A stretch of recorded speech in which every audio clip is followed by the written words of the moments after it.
ভাইরে, বাংলাদেশে এখন যা চলতেছে, এখন আর চুপ করে থাকা সম্ভব না। আমি আর পারতেছি না। আমি এই বিষয়টা একদমই অ্যাভয়েড করতে চাইছি। আমি এই বিষয় নিয়ে আপনাদের সামনে কোনো ধরনের ভিডিও বার্তাই দিতে চাইনি। তারপর আমাকে কথা বলতে হলো। এক একটা দিন এক এক ধরনের উদ্ভূত পরিস্থিতি আমাকে আর চুপ থাকতে দেয়নি।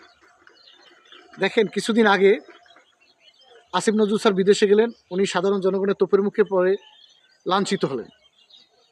এরপরে গতকালকে জগন্নাথ বিশ্ববিদ্যালয়ের শিক্ষার্থীরা সমন্বয়কদের অবাঞ্ছিত ঘোষণা করে আন্দোলনরত অবস্থায় যেভাবে স্লোগান দিচ্ছিলেন, উপদেষ্টা নাহিদ সাহেব আবার অসহায়ের মতো তাকিয়ে সেই স্লোগান শুনছিলেন।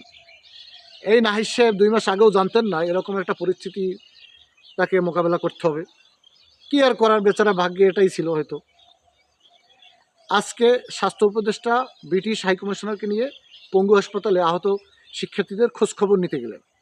সেখানে গিয়ে তিনি এতটাই তোপের মুখে পড়লেন, আহত শিক্ষার্থীরা তার গাড়ির উপরে উঠে নাচানাচি করতেছিল, তাদের ক্ষোভ প্রকাশ করতেছিল।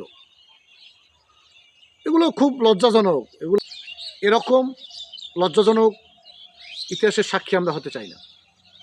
আমরা চাই এই বাংলাদেশ একটা উন্নত রাষ্ট্র ব্যবস্থা তৈরি হোক, প্রতিষ্ঠিত হোক,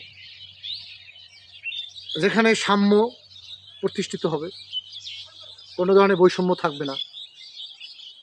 আপনি একটা জিনিস খেয়াল করেন, কিছুদিন আগে উপদেষ্টা মণ্ডলী বর্ধিত করা হলো।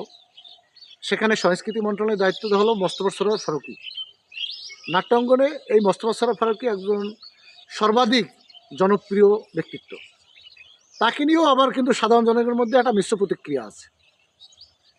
একদল বলছে যে এই মোস্তফা সরোয়ার ফারুকীর স্ত্রী তিশা বঙ্গবন্ধুর স্ত্রীর ভূমিকা অভিনয় করেছেন, তাকে কেন মন্ত্রণালয়ের উপদেষ্টা করা হলো।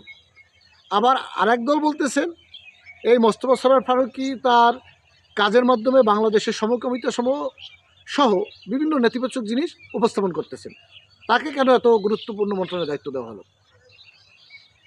আসলে এরকম প্রতিক্রিয়া থাকবেই। তারপরেও আপনি বাংলাদেশে অনেক গুণী ব্যক্তিত্ব আছেন, যাদেরকে চাইলেই আপনি এই উপদেষ্টা মণ্ডলীতে নিতে পারেন। এই আন্দোলনে সবচেয়ে বেশি বঞ্চিত হয়েছে ব্র্যাক বিশ্ববিদ্যালয়ের শিক্ষক আসিফ মাহতাব স্যার।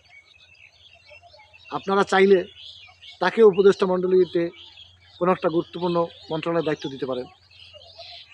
আর যদি তা না হয়, তাহলে অনেকেই নাকি হিরো আলমকে প্রস্তাব দিয়েছেন উপদেষ্টা মণ্ডলীতে যাওয়ার জন্য।